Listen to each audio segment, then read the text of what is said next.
Olá, alunos e alunas, mais uma aula de História do Amazonas. Essa história é baseada na história oficial, porque eu tentei buscar fontes para fazer a história social baseada na sociedade, nos grupos sociais que viveram na Amazônia nesse período e eu tive muita dificuldade. Então, vou partir desse pressuposto.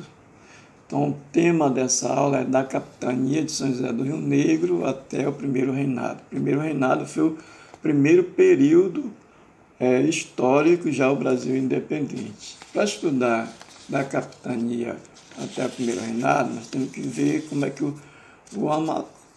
é que a região da Amazônia, a região amazônica brasileira, o Grão-Pará, esse foi organizado pela coroa portuguesa, por Portugal, e foi formado o estado do Grão-Pará e Rio Negro, que era exatamente, correspondia ao Grão-Pará, que na verdade era ele que comandava, e São José do Rio Negro, que é a região onde está definido como estado do Amazonas. Isso existiu até 1823, essa composição aqui, porque a partir de 1823 o Grão-Pará vai ser anexado autoritariamente ao Império do Brasil, ao território brasileiro, tornando-se uma província brasileira. O Brasil se torna independente em 7 de setembro de 1822, mas só em 1823 o Grão-Pará ele vai ser anexado de forma autoritária, porque vai ter uma guerra de independência. O Grão-Pará ele não aceitou, naquele momento, ser anexado, ser inserido no território brasileiro, no território do Brasil, até então independente. Então vai ter uma guerra, e essa guerra de independência, aqui nós vamos ver a capitania do Grão-Pará e Rio Negro, que exatamente corresponde àquela parte que eu mostrei lá do mapa, continuou subordinada a Portugal. Em 1823 acontece a incorporação da Amazônia ao Império do Brasil. Para isso, Dom Pedro I envia tropas comandadas pelo inglês John Griffith para, através da força, dominar a capitania do Grão-Pará e integrá-lo ao Brasil imperial, tornando-se província do Grão-Pará. Já agora, em 1823, com essa iniciativa, vencendo a guerra de independência, agora o Grão-Pará é uma província do Brasil. E nessa mesma ocasião que o Pará é integrado como província do Brasil, a região que era o Amazonas foi definida como comarca do Alto Amazonas. Por quê? Porque, quer queiramos ou não, a história oficial mostra que a região que é atualmente o estado do Amazonas era dependente do Grão-Pará, fazia parte do Grão-Pará, melhor dizendo. Não tem como você isentar dessa condição de poder, de dominação. E aqui a capitania de São José do Rio Negro, que era subordinada à província do Grão-Pará, foi denominada comarca do Alto Amazonas. Esse território corresponde ao atual estado do Amazonas e foi dividido nesse período em 4 regiões. Então, veja, o atual estado do Amazonas foi chamada, depois do processo da Guerra de Independência, depois que a província do Grão-Pará foi inserida ao território do Brasil, a região do atual estado do Rio Negro foi denominada de comarca do Alto Rio Negro. E veja que antes ela era a capitania de São José do Rio Negro, e agora, já no Brasil independente, e o Pará integrado ao território do Brasil, ela se torna comarca do Alto Amazonas. Então estava dividido em 4 regiões: Manaós, região de Manaós, Lúzia, que é Maués, Mariuá, que é Barcelos, e Ega, que é Tefé. Essas 4 regiões. Aqui tem mais informes sobre da capitania à cabanagem. O que aconteceu? Veja, antes de se tornar comarca, a região ainda que dependente do Grão-Pará era uma capitania. Oficialmente fica evidente que a base da formação da história do Amazonas está na criação da capitania, que foi criada antes nas medidas pombalinas. mesmo dependente das decisões tomadas em Belém, do Grão-Pará.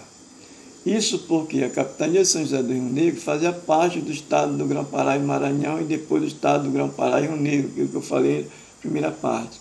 Por outro lado, ainda no final do século XVIII, início do século XIX, o território que se vai tornar o Amazonas era composto por cerca de 11 vilas e também era habitado por uma população dispersa, em sua grande maioria indígena, que vivia da economia do extrativismo. Então veja que a característica da população, sua maioria era indígena, que vivia exatamente a partir da economia do extrativismo, extraindo da floresta, ainda querendo uma linguagem bem mais antiga, as famosas drogas do sertão, né, como as sementes, urucum, canela, gengibre, castanhas, assim por diante. Da capitania de São José do Rio Negro à comarca do Alto Amazonas. No projeto constitucional de 1823, as capitanias do Grão-Pará e Rio Negro já haviam se tornado províncias do Brasil. Porém, Dom Pedro desfez esse documento. Na Constituição de 1824, somente o Grão-Pará se tornou província e a antiga capitania do Rio Negro se tornou comarca do Alto Amazonas, ficando subordinada à província do Grão-Pará. Em 1822, o Brasil conquistou sua independência de Portugal, que nós já falamos agora, né? Só para a gente ter exatamente uma composição dessas, como era esse território, vamos colocar aqui algumas cidades antigas. Primeira, claro, Manaus, né? Que o primeiro nome de Manaus foi chamado de Lugar da Barra do Rio Negro. E aqui eu tenho exatamente como é que foi essa composição do nome de Manaus. Veja aqui como é que foi. Primeiro Manaus foi chamado Lugar da Barra do Rio Negro, depois Vila de Manaós, definida como capital da comarca do Alto Amazonas. Em 1848, a Vila de Manaós é elevada à categoria de cidade, com o nome de Cidade da Barra do Rio Negro. Em 5 de setembro de 1850, a comarca do Alto Amazonas tornou-se independente da província do Grão-Pará e sendo elevada à categoria de província do Amazonas, que nós vamos estudar, tendo como capital a cidade da Barra do Rio Negro, que mais tarde foi denominada de Manaus, de Manaós, e por último Manaus. A instalação da província atendia a vários interesses que nós vamos estudar essa questão aí. Só para mostrar aqui que Manaus teve vários nomes. O primeiro nome foi Lugar da Barra do Rio Negro, depois foi Vila da Barra do Rio Negro, depois Manaós, e por último foi exatamente Manaus, cidade de Manaus. Uma outra região que fazia parte do antigo território da comarca do Amazonas. Cidade de Parintins, aqui algumas informações dos indígenas, sua maioria no mapa, outro São Gabriel da Cachoeira, né? Aqui exatamente no mapa mostrado, aqui a população também basicamente indígena. Depois nós vamos ver uma outra cidade aqui de Maués, surgiu a partir da fundação primitiva de missão Maguazes, no meados do século XVII. Depois nós vamos ver a cidade de Borba, aqui em Maués, cidade de Borba, né? Borba também, exatamente desse período, foi criada por Carta Régia de Borba, instalada em 1º de 1756. Depois vem Barcelos aqui no mapa, né? Itacoatiara, outra cidade antiga que fazia parte desse período. Nós vamos ver agora algumas etnias, né, alguns grupos indígenas. Por exemplo, os Sateri-Maués, que habitaram a região do Baixo Amazonas, região de Parintins, Maués, assim por diante. Aqui os Sateri-Maués, vejam com aqui uma espécie de jogos, né? Aqui é um ritual e aqui exatamente a busca de colonos, a busca de índio para escravizá-los. Aqui os Mundurucus, que eram índios guerreiros, né? Os Mundurucus, exatamente que também os Tupinabarandas, que é da região de Parintins. Mundurucus não existem mais, os Tupinabarandas são descendentes dos parintinenses. Aqui é ainda os mundurucus, uma característica específica deles, a imagem, como eles se comportavam, os índios guerreiros, entrou em conflito, vários conflitos por conta do processo de escravidão indígena.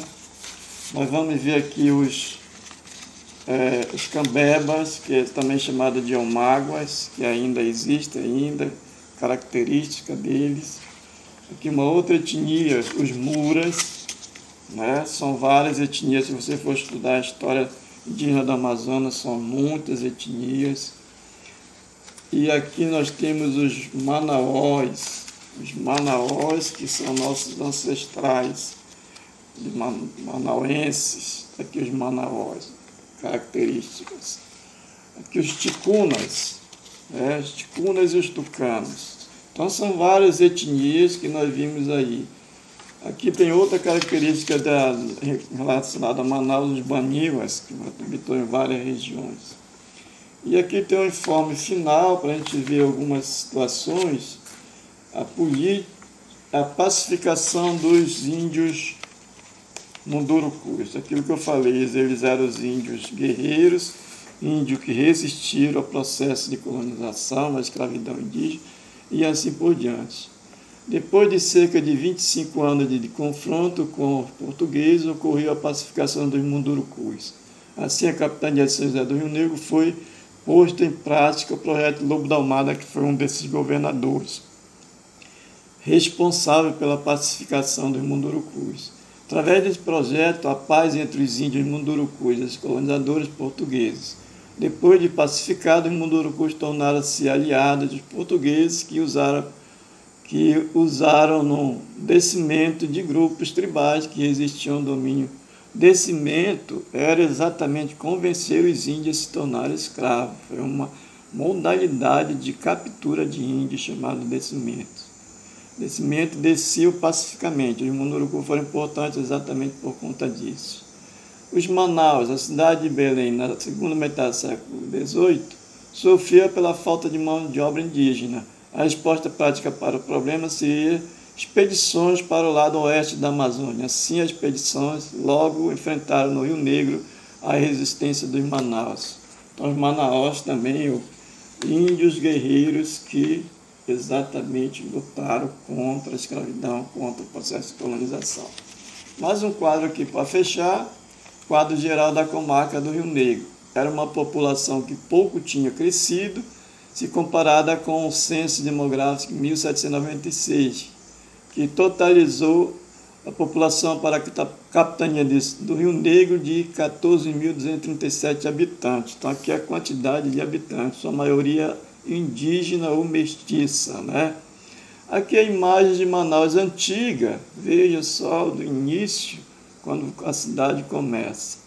E o novo rumo de liderança para Manaus. Em 1834, a comarca do Alto Amazonas voltou a viver momentos agitados. Já em fevereiro daquele ano, houve protesto em Manaus, cuja população livre foi atingida e prejudicada pela medida do governo provincial em retirar moedas de cobre, que era um meio circulante, aqui no caso da economia, né, restrita. Então é isso que nós vimos nessa videoaula, e na próxima aula, na próxima parte, nós vamos ver a cabanagem, ok?